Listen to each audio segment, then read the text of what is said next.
the repeal of the 1972 Act. Oh. First of all, I would hope that we would also now agree on both wanting to leave the European Union and wanting to ensure that we can bring that... In the proper way. Well, and wanting to ensure that we can bring that about. We've had the exchange about the 1972 Act on the floor of the House. It is, of course, the European withdrawal, the Act that has already been passed does repeal the that 1972 Act and does that at the point of it. But what we have negotiated within the withdrawal agreement is that implementation period, or transition period as it's referred to in the documentation, for a period of time up to the end of December 2020. And during that period of time, yes, we will be continuing to operate very much as we do today. We wouldn't be a member, but we would be continuing to operate as we do today, and it would be necessary to reintroduce certain elements. We work with their Prime Minister. We will have laws passed upon us by 27 other member states without our involvement, taken behind closed doors without even a transcript. That is not anything less than castrating the United Kingdom Parliament. And that is, first of all, it is, if you look at the timetables that are taking place in relation to directives from the European Union, actually, I think with your experience in the European Scrutiny Committee, I'm sure you know that it isn't the case that you suddenly get a lot of laws passed by the European Union within the period of what would effectively be 12 months. Accelerated procedures, trilogues. But secondly, what we're talking about is the implementation period. We are not talking about the future relationship with the European Union. We're talking about a transition period that enables people to be able to have a smooth and orderly exit at the point at which we leave, that gives businesses an absolute certainty about the basis on which they will be operating at that point in time, and gives them the time to prepare for the future relationship that would obviously be negotiated during that period of time. Don't agree. Going to move on now. We know. Who knew? Right, who else? Patrick. But Prime Minister, the European Statutory Instruments Committee has recommended on 61 occasions that the government reverse its original proposals to go from a negative procedure to an affirmative procedure. The government have accepted all of them, and I'm grateful for that cooperation. And I think it shows that when a committee of the House has said that it wants something to be changed, the government have been willing to change it. In your view now, as far as you are concerned, following the Cooper-Letwin bill, is it your view that it is impossible for us to leave without a deal? What I think is that Parliament will act to make it, to insist that the UK government is not willing to leave without a deal. As I said, actually leaving without a deal is not entirely in the hands of the UK government, because the issue of extensions to Article 50 rests with the whole of the European Union and sitting around that table. But in that, the fact that the bill that was passed, I did not support, but the bill was passed, actually says that the deal has to be done. Your view as Prime Minister is that you have to, as Prime Minister, and any future Prime Minister would have to ensure a deal to satisfy the House of Commons. The House of Commons has expressed its view. As it happens, the view that the House of Commons has expressed that it wants to leave with a deal is the same view that the government has in terms of our policy. We believe that leaving with a deal is the best, actually this deal is the best route for the United Kingdom. Yes, I take the point, because you have said in the past that leaving with no deal is better than leaving with a bad deal. You believe that the deal you've negotiated and come to agreement with after 2 years of hard negotiations is a deal that is in the best interests of the United Kingdom as a whole. And that is something which has been followed through by a lot of business leaders and industry as well. I would press you to reconsider the publication of the Withdrawal Agreement Bill, because it isn't uncommon for governments to make lots of amendments during the passage of the bill. So I think the fact that one could make and then will need to be amendments is not really a good reason not to publish it. So I think I'd ask you to reflect on whether actually to help Parliament, because the frustration that is felt not only across the House of Commons, but I also think across the country is just exactly where we're going and what is the direction of travel. And that is something which is causing a lot of concern from people I speak to, be they business leaders or be they individuals. So I think one of the things I'd ask you to consider fairly quickly, hopefully we're going to know the outcome of the cross-party talks soon. They do seem to have been going on almost as long as the original discussions, but I realise that's a slight exaggeration, but hopefully we're going to know those in the next week or so. Thank you very much, Prime Minister. Let's move on now to Stephen McPartland. Thank you. Good afternoon, Prime Minister. Prime Minister, you mentioned workers' rights in your earlier statement. The government's published some draft clauses around workers' rights. Do you think they go far enough in terms of protecting and enhancing workers' rights?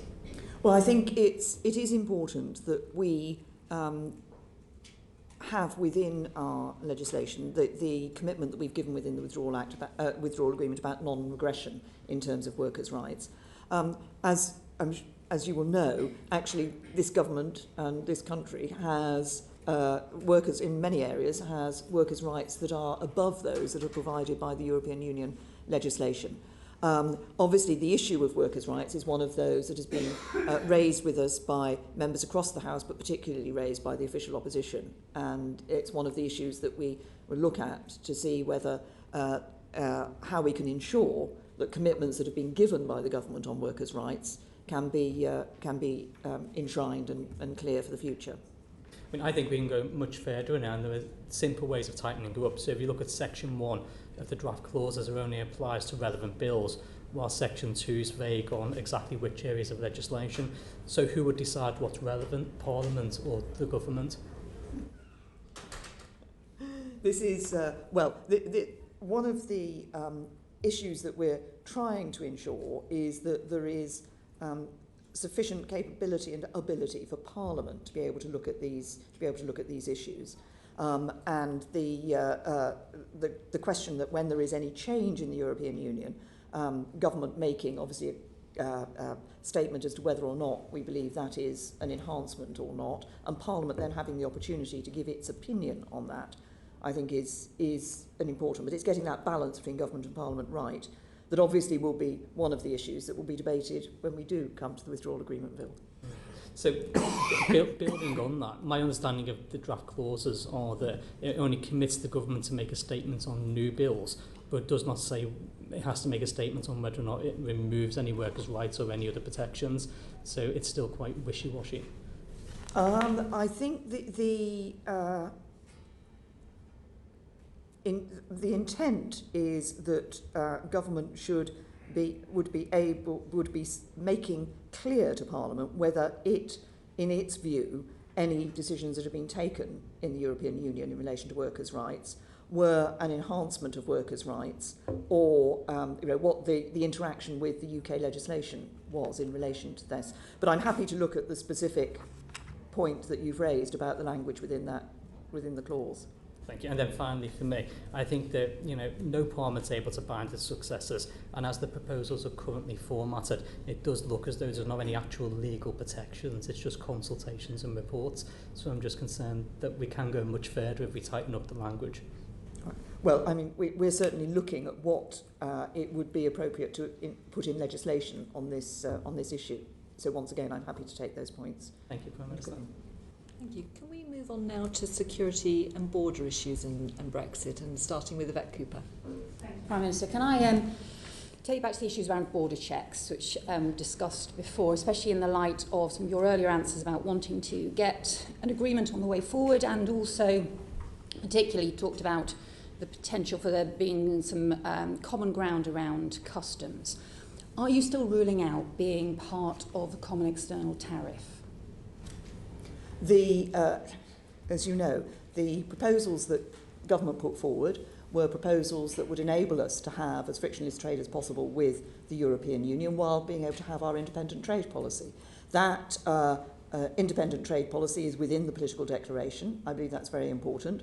Part of that, obviously, there are different elements to an independent trade policy. Part of those are around issues like services. But we're very clear that if you're going to have trade agreements on goods, obviously the ability to vary tariffs in relation to that is an important part of that. So does that mean you're saying you're still ruling out being in the common external tariff for goods?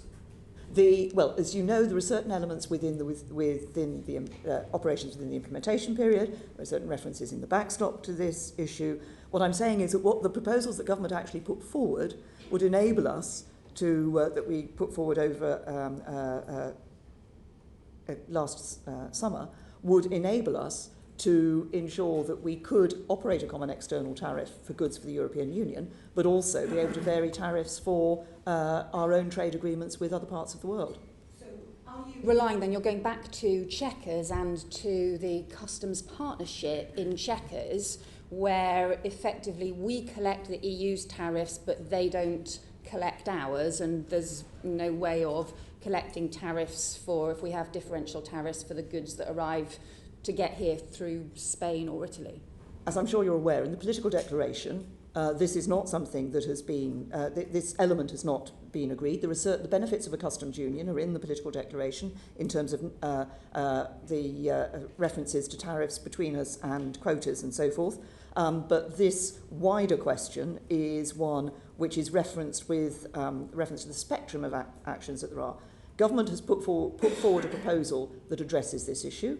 There are negotiations to be had in relation to where we want to, obviously where we end up with the European Union. That's phase 2 of the negotiations. But the political declaration recognises the importance of an independent trade policy.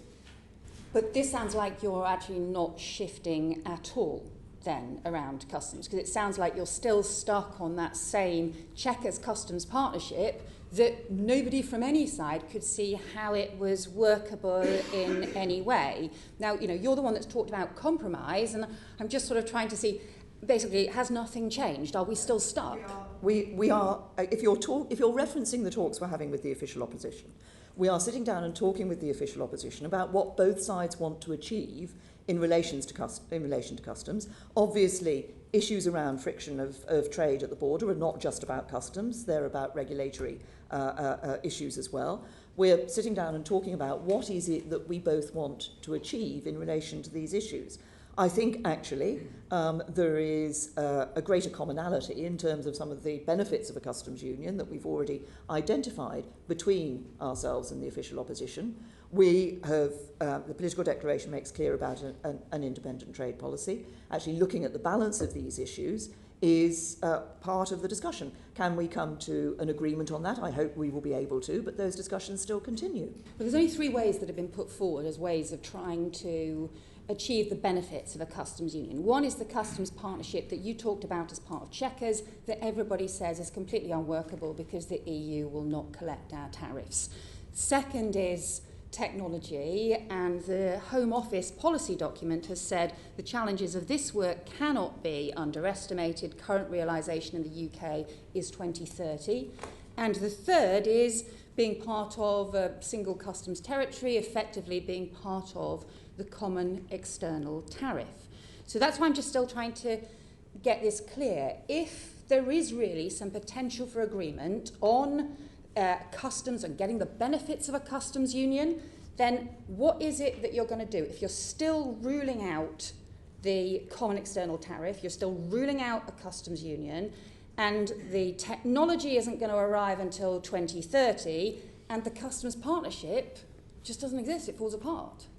Well, first of all, obviously we are sitting down with the official opposition and discussing those matters with the official opposition. I don't accept completely the picture that you have set out. I know the reference you've made to technology, but an awful lot of work has been done on technology that is available at the borders, and the opportunity that the UK has, actually. I think there's an opportunity for the UK to be introducing ways of dealing with these issues at our borders that could be world-leading. And I think one of the problems with this debate has consistently been that very often it is framed in terms of existing models. And it is important for us to be looking at the new models that are available and that can be used in these areas. But it's also all too often framed in terms of existing language, which people take to mean certain things. Now, there's a legal definition in WTO of what a customs union is, for example, but often people will use the term customs union and have in their mind different things about what that achieves, which is why I say the important element of this is to actually be able to sit down and talk through what is it that we are all trying to achieve here. Customs union, key elements of a customs union, common commercial policy and the common external tariff. So it sounds to me you are still absolutely ruling out being part of the common external tariff. Am I wrong? If you look at the GATT 24, I think it's 24.8, it actually has different elements of a customs union. Okay, common external tariff. That's all I'm asking about. Common external tariff, in or out? You're asking me about common external tariff, and what I'm saying is that we have set out, the government has set out in the discussions with the European Union, on the political declaration, the spectrum that is available in relation to these matters, that is for the further negotiation. This is one of the issues that has been raised in the discussions with the official opposition, and obviously there will be a point at which we will have determined whether it's possible to have a landing zone between us or not, in which case we move to the process I was asked about earlier, which is for the House to come to these decisions. But it sounds like we're still stuck basically where we were almost a year ago. And it sounds like actually you're not really thinking any differently at all. You did talk about compromises, but it sounds like your version of compromise just means telling everybody else that you were right all along. No. What's the evidence that you're actually going to shift position? I mean, look, resilience is a strength, but stubbornness is a weakness. What is the evidence that you are actually on something as important as customs to manufacturing across the country, that you are actually prepared to properly make some changes? Well, you ask what the evidence is on compromise. There are a number of areas on which we have shown our willingness to compromise in matters relating to the withdrawal agreement. Other issues, but not on this one. Well, first of all, you accused me of not being willing to compromise.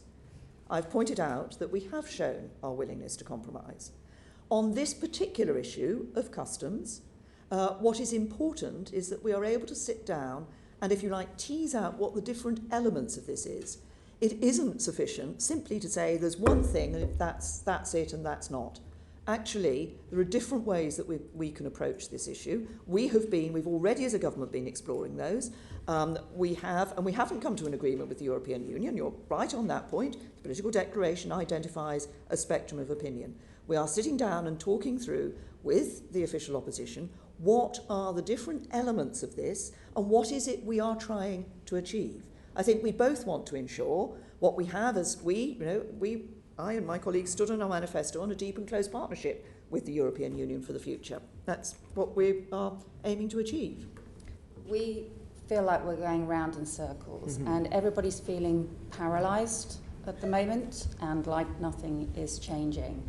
When we've got something that is as important as the impact on manufacturing and so on, that has been such a source of disagreement between people in Parliament, I guess I'll just ask you a final time, are you ruling out any change to the government's position on customs? What, with due respect, I'm trying to point out is that we are having discussions with the official opposition on a range of issues. I think it is important on all of those issues that we identify what it is that we are all trying to achieve. I think actually we are trying to achieve in this area something very similar, which is ensuring that we protect jobs.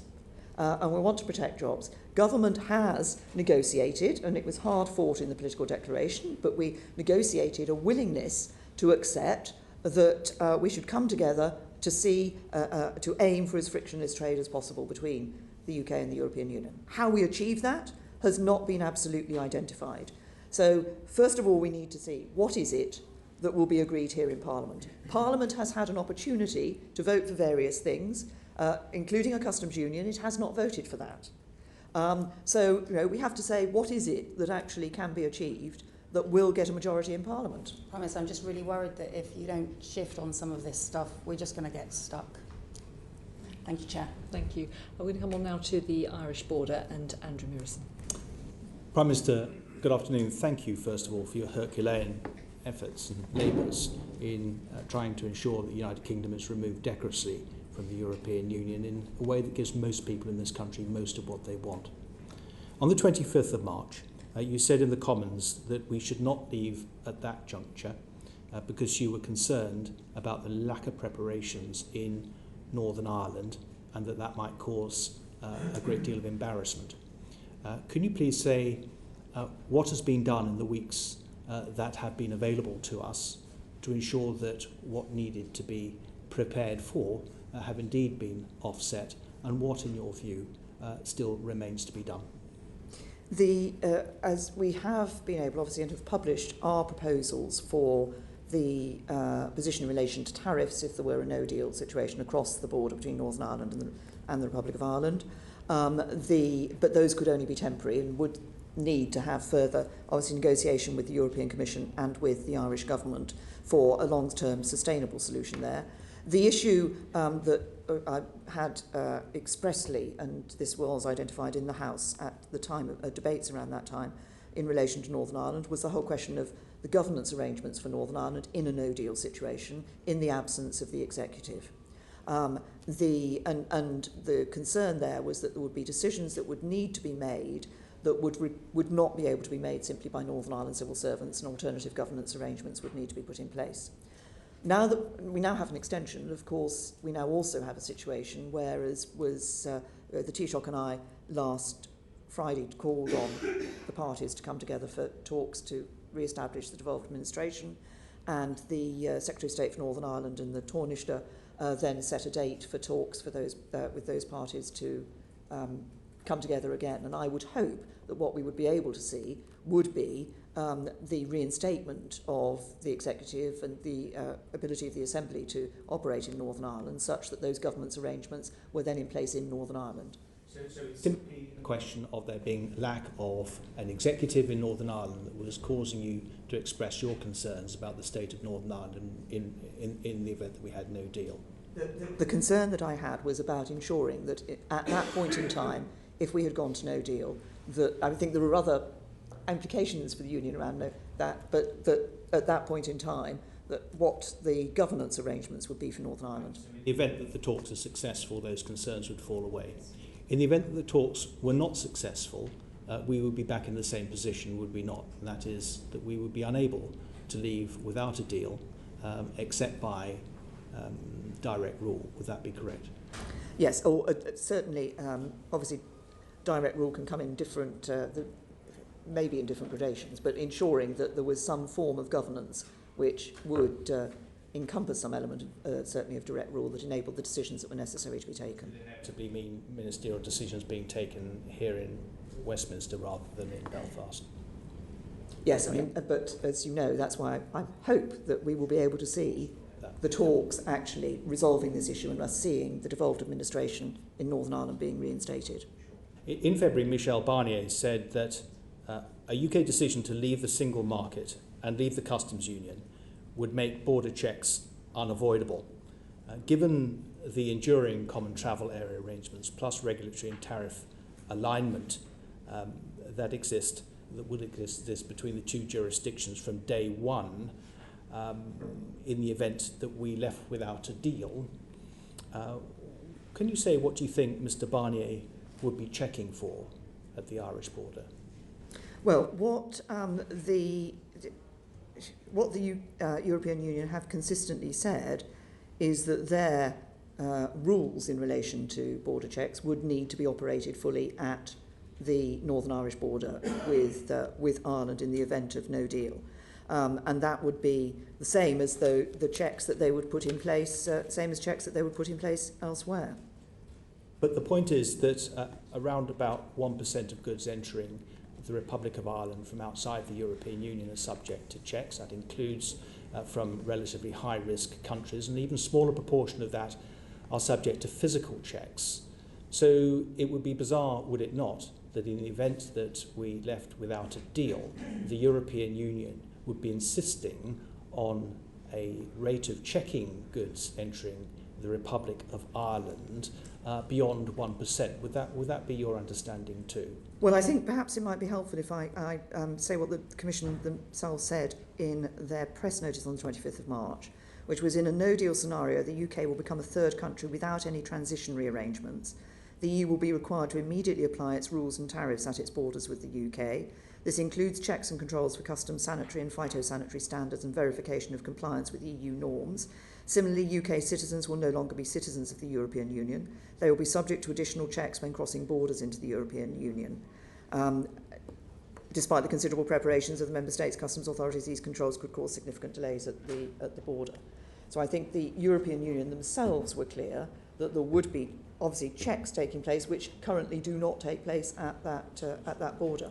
Do you share my frustration, the frustration of many, that the Northern Ireland border is being used as an excuse for our interlocutors to be difficult in relation to the Brexit process, since it seems to many of us that it would be inconceivable that in the event of a no-deal Brexit, were it to happen, I sincerely hope it doesn't happen, that checks of any magnitude would be insisted based upon a risk-based process at the Irish border, and that therefore the Irish border is being used inappropriately by many of those that you have to deal with in Brussels to achieve its wider aims. Well, I won't comment on the approach that is taken by others in relation to the Northern Ireland border. What I would say is this, that I think it's incumbent on us as a UK government to recognise the importance of this issue. And the way I look at it is this. There is, at the heart of the Belfast Good Friday Agreement, there is an essential compromise. And it is that people who are of Irish heritage citizenship can live in Northern Ireland. They may have dual British citizenship. They can be part of living in the United Kingdom, but to all intents and purposes are able to operate across the island of Ireland in their day-to-day activities and in their business activities without checks taking place. And I think it is that that we must recognise that lies essentially at the heart of the Belfast Good Friday Agreement, that is an important, it's important for us to consider that when we're looking at these issues. Thank you. Thank you. We're going to come on now to the economy and trade, starting with Nicky Morgan. Good afternoon, Prime Minister. I sense and share your frustration that the withdrawal agreement remains unapproved by Parliament. Are you concerned that one of the consequences of it not having been approved is the uncertainty created, and that's now costing the economy hundreds of millions of pounds a week? Well, obviously, uncertainty has an impact on business. I think the reaction of business to the fact that an extension has been granted has been positive because they were concerned about the immediate impact of a no deal. But of course, as soon as we can ratify this deal, business will be in a better position because they will know, have certainty about the future. And I think it is clear that there are opportunities there for business which would be I can say unleashed, but will become available once they have that certainty. I agree, and the latest data on UK business investment shows that it's fallen for 6 consecutive quarters now and been stagnant overall since 2016. So do you agree with the assessment of the Chancellor, who told the Treasury Select Committee last week that the principal reason is uncertainty created by the continuing process of working out how we will exit the European Union? As I say, uncertainty of any sort has an impact on business. They have the current uncertainty in relation to Brexit. They welcomed the deal when we negotiated the deal.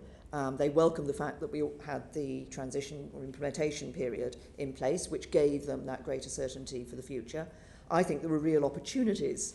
I think, first of all, our economy has remained resilient against a background in which many had predicted and some had thought that it would have quite a different outcomes.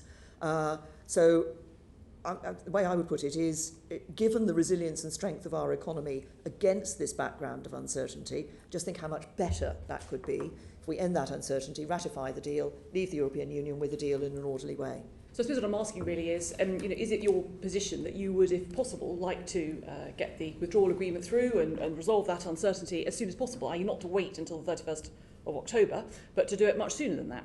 Absolutely, definitely. I mean, that's why the element of fungibility or terminability, whichever term you wish to use, of the date was very important to me, i.e. that as soon as we've ratified the withdrawal agreement, the agreement is that as soon as we've ratified the withdrawal agreement, then we leave at the end of the month in which that deal is ratified.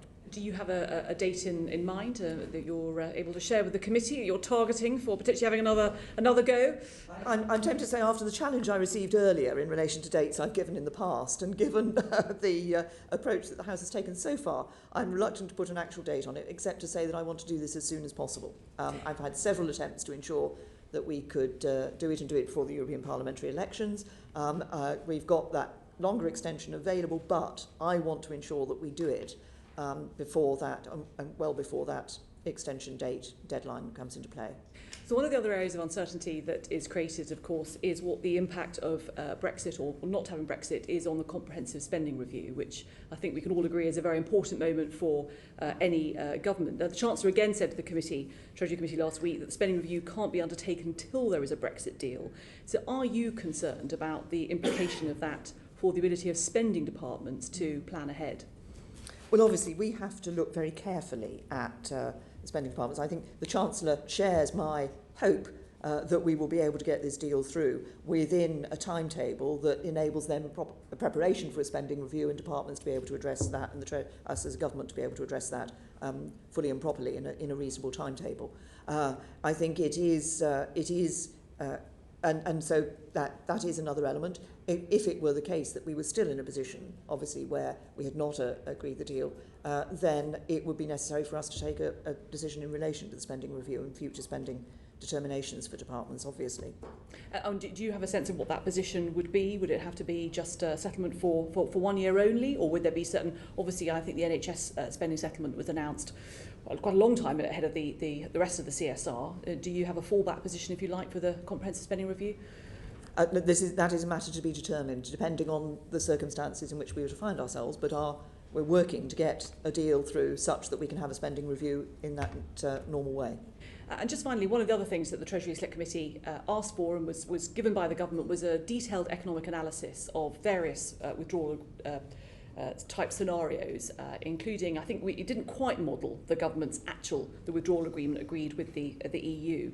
If there were to be success in the cross-party talks, and there were to be some changes, and Yvette Cooper has probed on where there might be an area for some change or agreement, would the government prepare an updated economic analysis so that Parliament had all that information before MPs were asked to make a decision on a revised withdrawal agreement?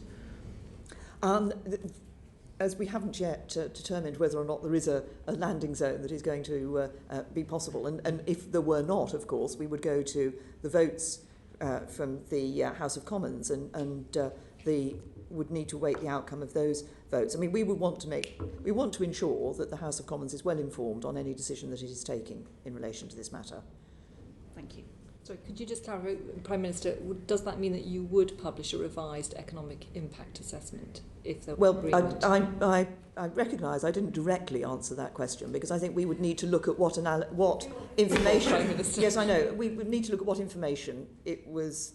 for Parliament to be informed, we would need to look at what information it was Parliament should have in advance of that. I mean, the analysis that was given previously did, of course, I'm talking from recollection here, but it did already analyse a number of potential outcomes, and obviously one would need to look at that in the light of any decisions that have been taken. So just to follow up on the Chair's question there, so would your office, the government, be open for a discussion? Should there be a landing zone identified and there be a proposal put back to Parliament? Is the government open to a discussion between government and Parliament as to the update analysis that's needed, so that, as you say, MPs have all the information that we possibly can have to make decisions on behalf of our constituents? I think we would. Well, we will want to make sure that Parliament does have as much the information that enables it to be well informed when it takes these decisions. Obviously, but by definition, any economic analysis can only go so far, because it's about the future relationship. That's a matter for negotiation. So it's not an economic analysis that says this is definitely where you're going to end up and this is definitely going to be the answer, because the negotiation result won't be known at that point. Appreciate it, but absolutely. But of course, there is an impact. Different scenarios will have different impacts on the economy according to the likelihood of future successful and how open the trade deals are, or the trade relationship is between the UK and the EU, which I think is what the Treasury were trying to get to in their first analysis. Yes. And indeed, as I say, they did provide analysis on a variety of scenarios at that point. Thank you. We're going to come on to jobs and skills, and Rachel Reeves. Thank you very much, Chair. Thank you, Prime Minister. You said in your answer to Nicky Morgan that you want to bring forward the withdrawal agreement and get it passed as soon as possible, but certainly well before the 31st of October deadline. But to do that, you need to do something different from what you've done the last 3 times you've brought forward that withdrawal agreement. The Chief Whip apparently told Cabinet yesterday that it's time to get real on Brexit and the solution is either a customs union or a second referendum. Would you agree with him on that, Prime Minister? Well, first of all, I don't comment on Cabinet discussions or supposed reports of Cabinet discussions. But I refer to the answers I've been giving earlier. It is the case that we sit down. This is, I think it's important not simply to see this in case of a discussion about can you go for this model or can you go for that model. It's actually about sitting down and saying, what is it that we're trying to achieve? What are the objectives we're trying to achieve? What are the various means in which we can do that? And is there an agreement around the objectives and the means to achieve those objectives? They're trying to explore today is what are the parameters for some sort of compromise and what will different sides be willing to give. The Foreign Secretary warned yesterday against agreeing a deal that includes a customs union. That was on the record. Do you agree with him, Prime Minister? I have been very clear. Look, I come back to what I've said, what I was saying earlier. Because the trouble is that these phrases of a customs union are sometimes phrase with respect, Prime Minister, not mine. What is your definition then of a customs union? This is what the Foreign Secretary said. Presumably you know the definition of it is, Prime Minister. The point is that we are sitting down with the official opposition. We are discussing with the official opposition the elements of these issues, where we agree on the elements of these issues and where we do not agree on the elements of those issues.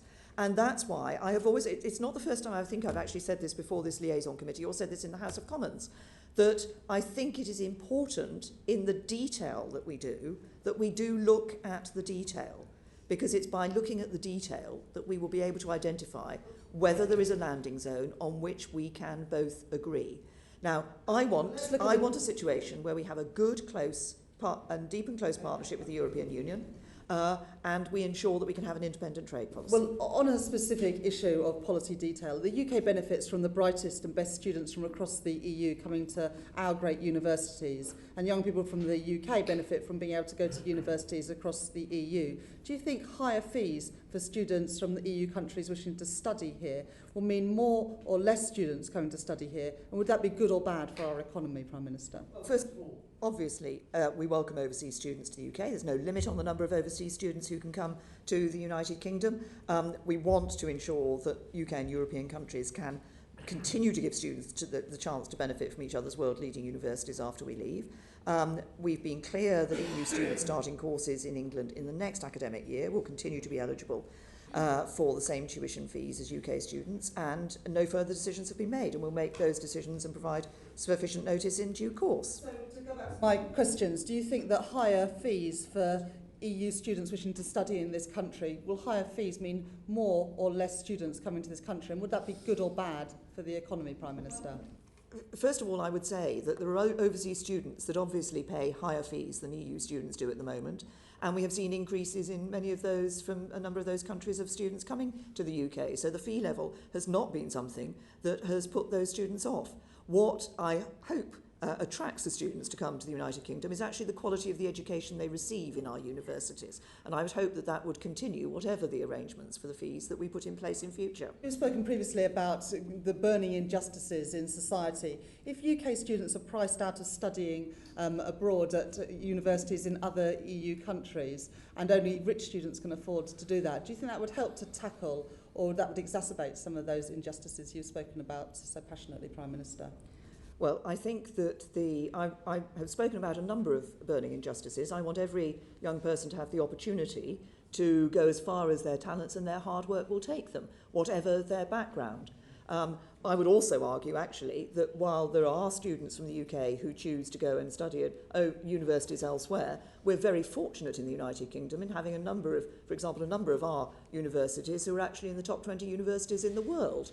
I think it may be for the top 20, I'm pretty certain it's for the top 10, we're the only EU country that does have universities in that category. So I think we have excellent universities here in the UK. Quite relaxed about there being higher fees for EU students coming to study here and British students going to study overseas. Is that right, Prime Minister? What I've said is that I think what is important is the quality of education, the determination of whether or not European universities give higher fees to UK students is, of course, not a matter that is a determination for the United Kingdom. We will, in due course, make clear what our position is in relation to EU students coming here to the UK for years beyond those starting in the next academic year. Of course, the quality matters, but also access to the quality. And I don't want to see a situation where only children from better off families, either from the EU or from this country, are able to access the university of their choice, Prime Minister. The ability to access universities and the ability to exchange with other European countries is something that we have been very clear we want to see continuing through the Erasmus programme. That's one of the elements of the political declaration that we have negotiated. We want those opportunities to be available. Very finally, on a slightly different theme, there have been 120 governors of the Bank of England, and all of them have been men. Later this year, the government will appoint the 121st governor of the Bank of England. People are increasingly suggesting that that person should be a woman. Would you, Prime Minister, encourage women to apply for this job, and would you look favourably on a woman applicant to be our next governor of the Bank of England? Well, as you might have noticed, I do like it when women are in senior positions. I think that women should be encouraged to apply for senior positions. Of course, the decision will be, it'll be important to take the decision as to who is the right person to be the governor of the Bank of England. But I would encourage applications from female applicants. Thank you. We're going to come on now to trade policy and Angus Brendan McNeill. Thank you, Chair. Prime Minister, I think the last time I had the privilege and the pleasure of discussing with you at the Liaison Committee was on the 18th of July when I compared you to Gloria Gaynor and your tremendous powers of survival. And on that day, Boris Johnson was making his resignation speech at the same time as you were at the committee here. You've outwitted them all, and yet you continue. Boris has been fully outmanoeuvred. He is nowhere. And your own can kicking down the road has continued, and your changing the nuance has continued. And I noticed today that, you've told us before, there were three options for Brexit. There was deal, there was no deal, there was revoke. But now you're tagging on people's vote. How much should we read into your change on people's vote? Nothing whatsoever. That is the options have been there. What we see from... Sorry? They weren't the options you were giving before. It was revoke, it was deal, no deal and revoke. Now it's deal, no deal, revoke and people's vote. My position on a people's vote has not changed, if that's what you're trying to suggest, because Parliament has raised the issue of a people's vote. There are those in Parliament who are supporting a people's vote. There are those in Parliament who have perhaps previously supported honouring the referendum who are now supporting a people's vote. It is a second referendum. That's what it is. My view remains the same, that we should deliver on the first referendum. I think that's important. And you said that I was kicking the can down the road. Actually, no, I've tried not to kick the can down the road. I've been voting in order to ensure that the can is not kicked any further and that we actually leave. My remarks on the 18th of July were in surprise that you're still Prime Minister then, and you've managed to kick the can down the road further, so well done. To move on a little bit, the expectation was the UK was going to leave on the 29th of March, and that the EU trade deals would be rolled over. In fact, a second after midnight, I think. Now, as far as it is at the moment, only trade deals covering 5.5% of UK trade out of a total of 14.4% of UK trade that we have taken place under EU trade agreement partners. What barriers will British exporters face trading on WTO terms? And we'll also take the opportunity to make sure that people, particularly in your own party, who get up at Prime Minister's questions and suggest that trading under WTO is a good idea, is in fact quite the reverse. Well, first of all, we obviously do trade with some countries around the world on WTO terms. In relation to the agreements, we've signed agreements with Switzerland, Chile, Faroe Islands, Eastern and Southern African Economic Partnership Agreement states, Israel and the Palestinian Authority. We signed mutual recognition agreements with the US, Australia and New Zealand, and we expect others to follow soon. A number of other agreements are at an advanced stage. I think that obviously we're still working on enabling people to have the certainty in relation to those trade deals. The Faroese have done quite well, a small agreement, but it's 16-1 in their favour. They export 16 times more than they import from the UK, so I can see why they were very keen to have the trade agreement continuing, and wisely so. Well done those in Tórshavn, again outwitting others. Prime Minister, the whole process that you've gone around Brexit, you came to Parliament at a later stage. You didn't take Parliament with you, and then you found that from various sides, people rejected your withdrawal agreement, the deal that you'd struck with the European Union, and you have had difficulty with that since then. But moving forward to future trade agreements, do you think there's anything to be learned from the process that went so badly wrong for you in the Brexit process? Well, obviously there are certain arrangements that are in place in relation to Parliament's role in trade agreements generally. In relation to the future relationship with the European Union, as I indicated earlier, as I said in the 29th of March debate that we had on the withdrawal agreement, that we accepted the premise of the Gareth Snell, Lisa Nandy amendment in relation to the role of Parliament in the future on negotiating objectives for that future phase. Any future trade agreements, should Parliament, you think, have a meaningful vote at the outset to help even guide negotiators during trade agreement negotiations? Well, I think if you look at the Nandy-Snell amendment that we said that we would accept, that makes it clear the role of Parliament in the negotiating objectives.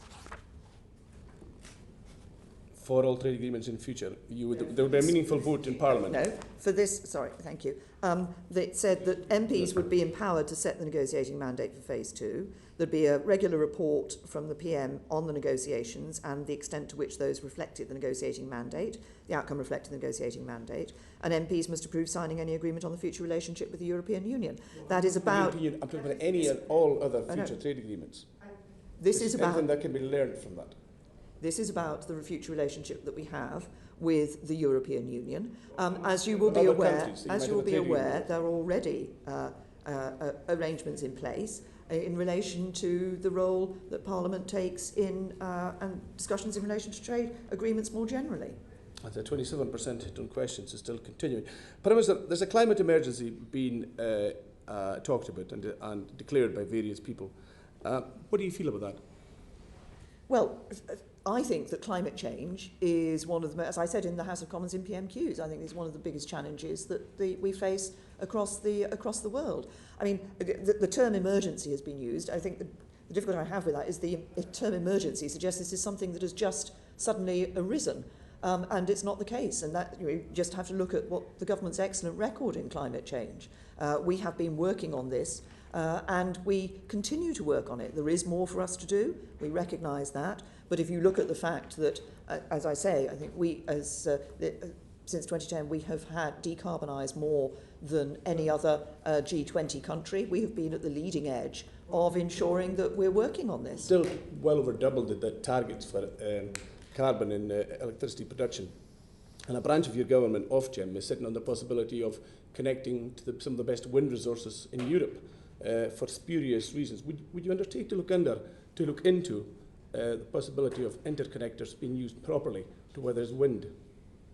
Well, I'm very pleased to say that obviously, as in terms of wind turbines and the provision of renewable energy from wind, once again we have an excellent record. I was able to be, I know there are wind farms which, in relation to off the Scottish coast, I was in Grimsby a number of weeks ago with a company there that is one of the leading providers of the equipment for wind farms. I think there's a great deal that we can be doing in relation to that. Final brief question.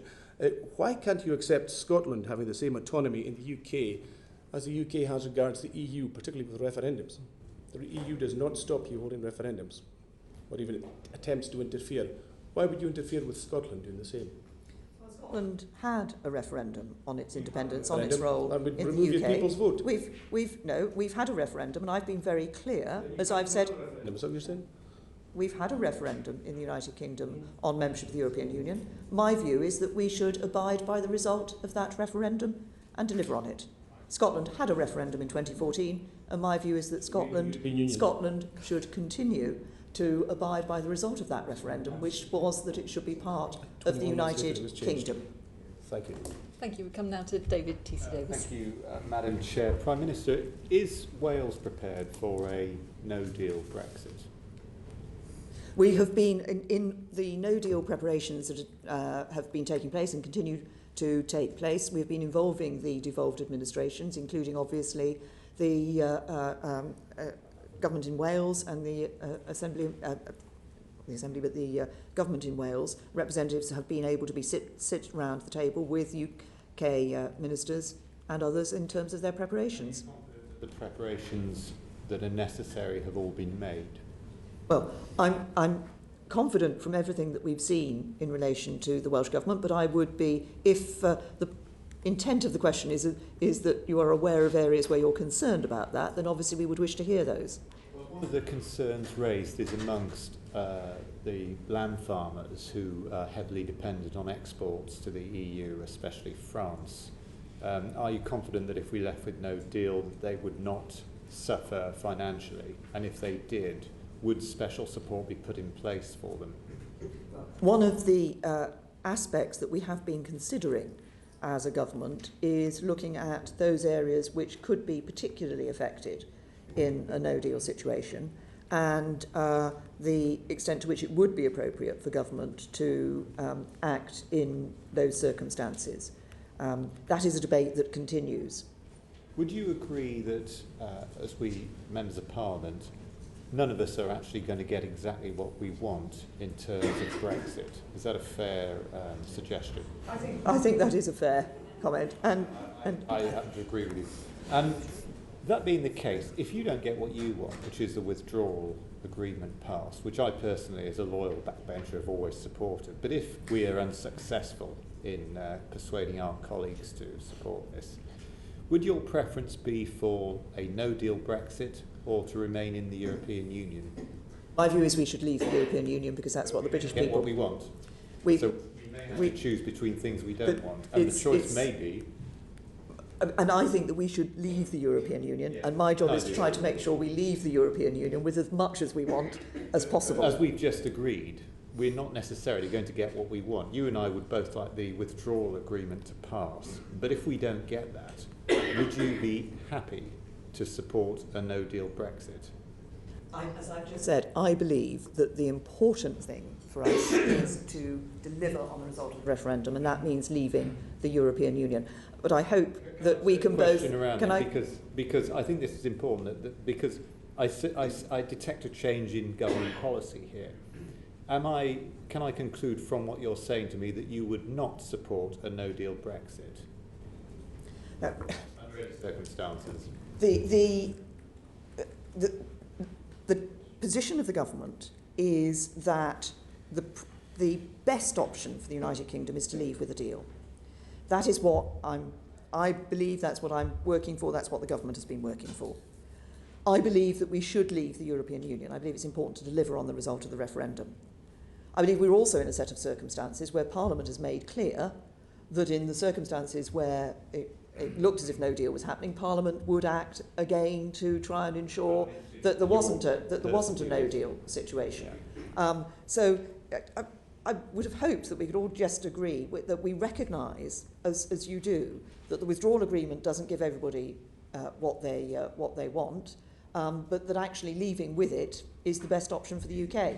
Been undermined by members of your own cabinet who have suggested semi-publicly that we couldn't leave without a deal. Parliament has said that they don't want us to leave without a deal. I mean, that is the reality. Members of your cabinet, do you think they've undermined you? I think what is important is that we work to deliver government policy, which is that we leave, that the preference is to leave with a deal, and we work to leave with a deal. It was government policy to leave by the 31st of March. The failure to leave 29, sorry. The failure to leave by that date is a failure, isn't it? It is a failure. I wanted to leave on the 29th of March.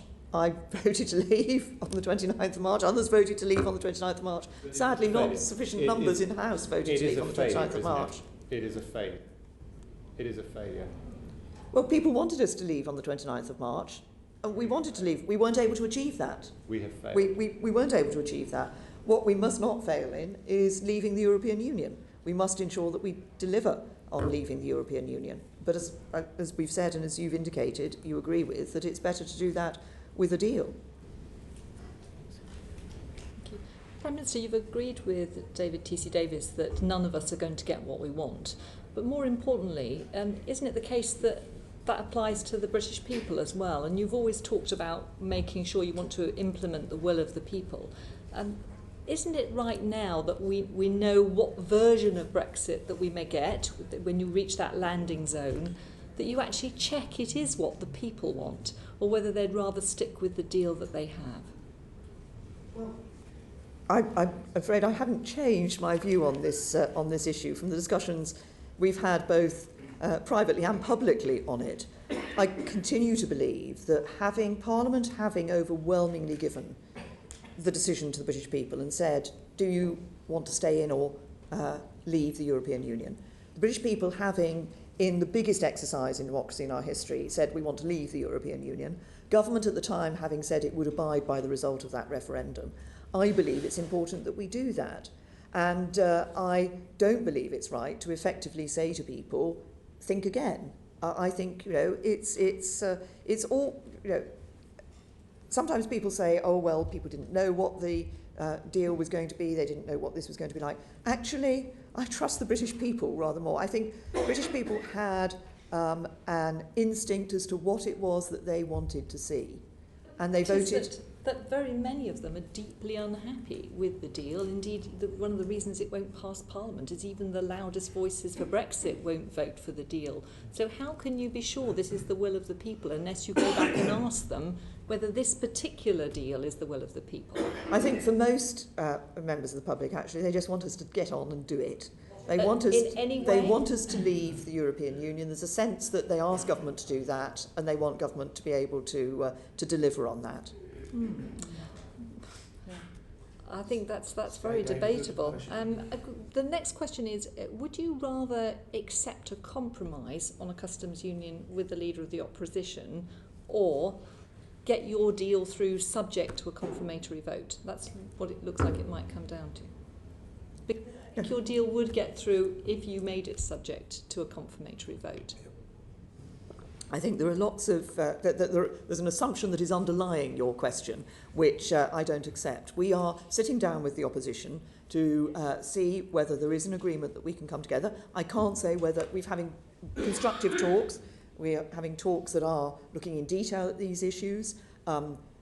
Obviously, in terms of getting not just the deal, but the legislation through the House of Commons, I would hope that we would be able to find an agreement that would enable us to have that stable majority, because I genuinely still believe that's the best way for this country. But there are a number of issues that we're debating with the opposition.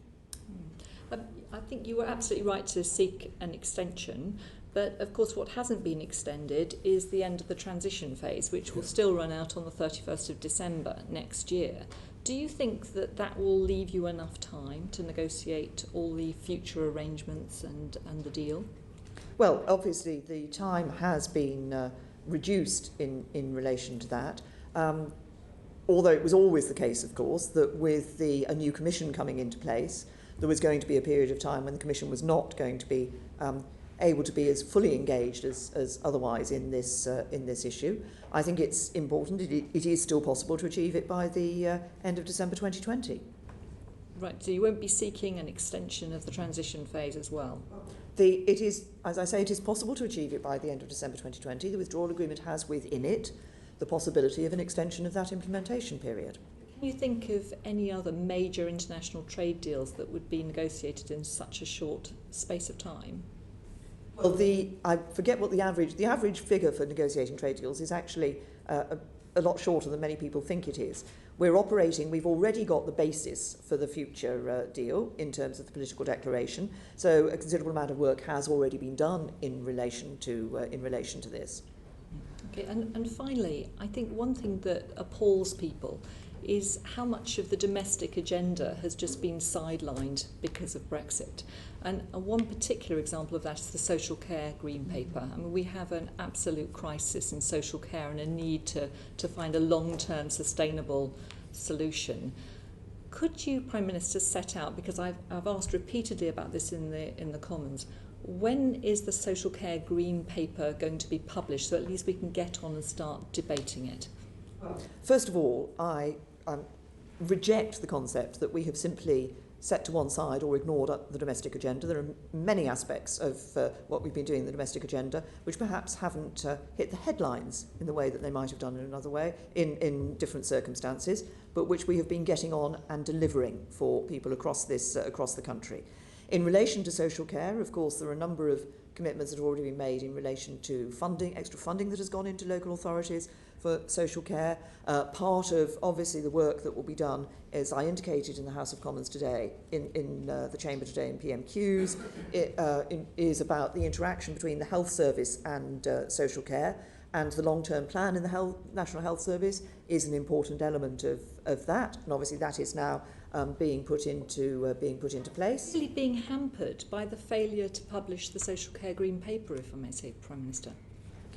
Understand why, given that the social care green paper has been written, why it can't now be published. I mean, today we had a presentation of a bill on wild animals in circuses.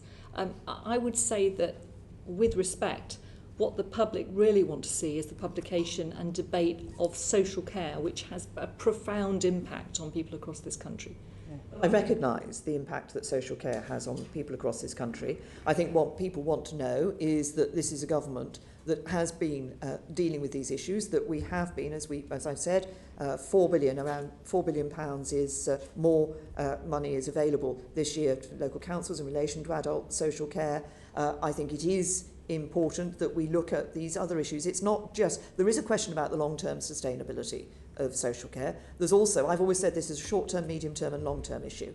And the medium term is also about the way in which we interact health service and social care, and ensuring that issues like delayed discharges from hospitals are being reduced, such that, which is better not just for the hospitals, it's better for the individuals concerned.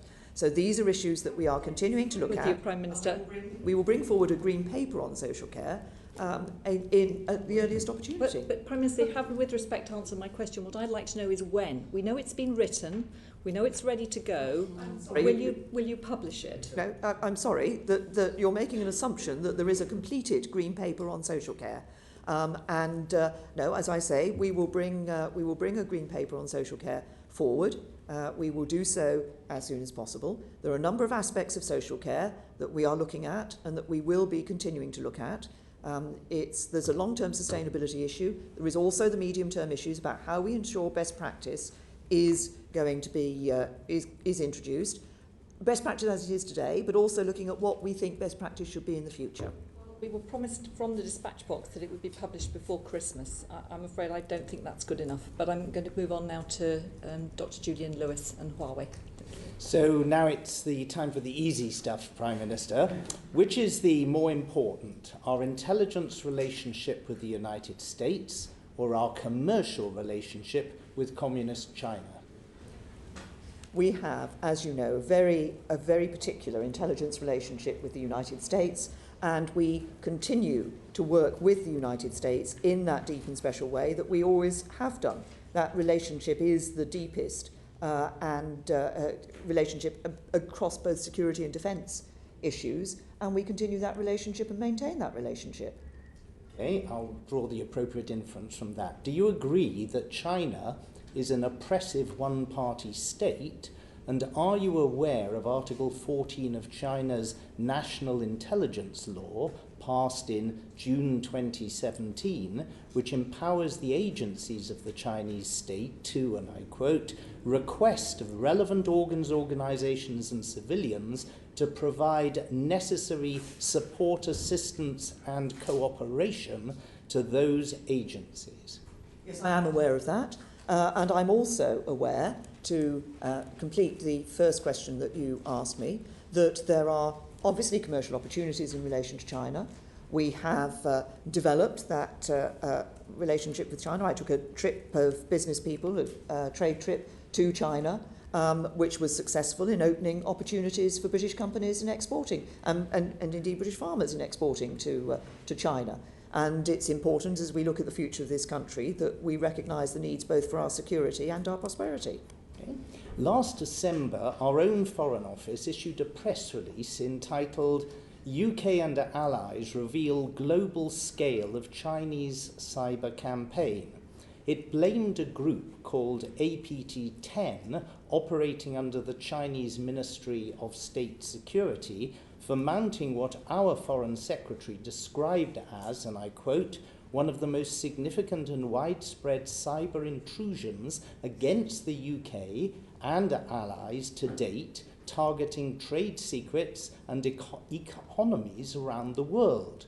So do you accept that the Chinese regime does indeed engage in systematic cyber espionage against us and our allies? There are many who are, we are aware of the necessity of ensuring our cybersecurity because of the threats that there are to cybersecurity. We are, as a country, we have been willing to call out those who we have seen attacking us in this way. There are a number of players out there, state and non-state players, who do this, and we are specific, ready and willing to call out those who do it. And on this occasion, last December, we called out China, didn't we? We did. Right.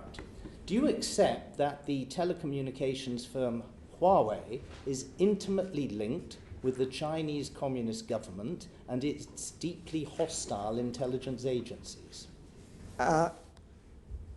If I may expand my answer to this question. Now, you will be aware that Huawei is officially owned by its employees and is a private Chinese company. However, we have robust procedures in place to manage risks to national security today and are committed to mitigating future risks. I don't think you can describe me as somebody who has been lax in relation to national security. If you look at my record, I have been, the decisions I take are decisions that are taken in the interests of national security. But you're not contradicting me when I'm suggesting that Huawei is intimately linked with the Chinese Communist government and its deeply hostile intelligence agencies, are you? I said Huawei is officially owned by its employees and is a private Chinese company. We look, but the issue of cybersecurity is not an issue of one country. One country. The issue of cybersecurity is one that we have put significant resource into. We have developed our National Cybersecurity Centre. That is an organisation that I think is well respected across the world for the work that it does. We do want to ensure that as we look to the future development of telecoms networks and networks here in the United Kingdom, that we can ensure the greater resilience of those networks, that we improve cybersecurity. Prime Minister, why did your deputy, David Liddington, say in response to that question that I've just put to you, that, quote, legally speaking, Huawei is a private firm and not a government-owned company? Isn't it really rather vacuous to talk in such terms in the context of a totalitarian communist state with laws, of which you've said you're aware, compelling companies to cooperate with its intelligence agencies? I have indicated the position in relation to the nature of Huawei, as I said, as a private Chinese company. But that's meaningless, isn't it? In the context, you cannot have a company of that size purporting to be private in a totalitarian communist regime. You and I, Prime Minister, grew up in the Cold War. We know the nature of these regimes, and we know that it is utterly unbelievable to suggest that a company structured like that in a communist society has any sort of independence from a government which has passed a law requiring such companies to cooperate with its intelligence agencies. Isn't that a pretty bulletproof chain of logic? What is important is how we deal with these issues of cybersecurity. And as I indicated earlier, we are aware of the ability of both state and non-state actors to gain access to telecoms infrastructure. In relation to Huawei, currently we have the Huawei Cybersecurity Evaluation Centre that assesses component and software destined for use in UK telecommunications to identify potential vulnerabilities. And the most recent Oversight Board report noted concerns of cybersecurity in Huawei products, but found no evidence of state interference. And that is, this is an issue that we take extremely seriously. As I say, we're aware of the ability of both state and non-state actors to deal in this issue. I have to stop. Can I just urge you to take the time to have a look at the June 2003 report of the Intelligence and Security Committee, on which I served at the time, not just the published version of the report, but the unredacted version of the report, to which you obviously have access, and see, once you've read that, if you really believe that there's nothing to worry about espionage from Huawei. Thank you. Well, thank you for coming this afternoon, Prime Minister.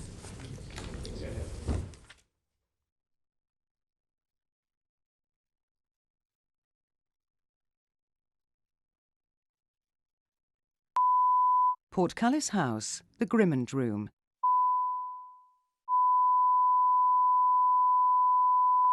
Portcullis House, the Grimmond Room.